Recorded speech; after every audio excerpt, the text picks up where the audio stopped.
在幼师堡幼儿园小朋友活力的热情表演，由台南市议会甲市政府合办的重阳敬老活动，3号上午伫个议会1楼大厅来登场，将近30位100岁以上的长者，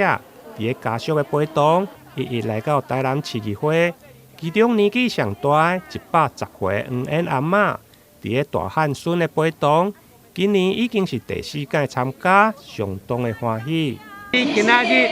今仔日来遮啊有欢喜无？欢喜。你今年几岁？咧问你几岁啦100岁。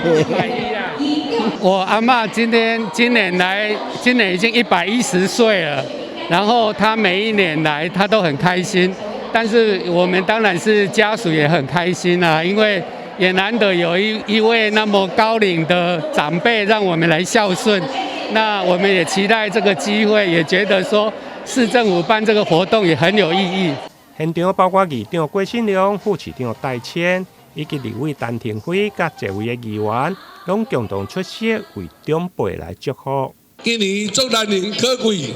咱黄燕女士连续4档，今年上高龄110岁阿嬷伫遮。做无简单，台南市上高龄的110岁，然后非常欢迎着咱这长者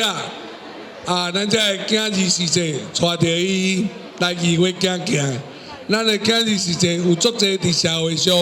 真有成就，为着友好，今仔特别请假来参加着今仔活动，互今仔日的活动呢特别的辛苦。台南市议会所有议员，遮甲咱感谢议会甲市府携手合作重视咱所有的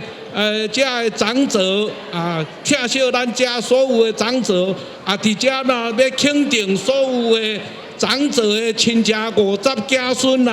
对因的友好。无恁的友好，我相信遮的100岁以上的长者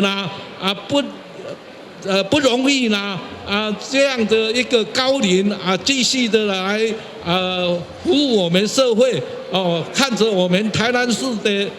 成长。议长郭信良表示，今年的敬老活动除了有各界提供的纪念品，有金牌、红包等，现场阁准备一台大型的扭蛋机来满足长辈的趣味，上大奖是1万块的现金。台南新闻林根采访报道。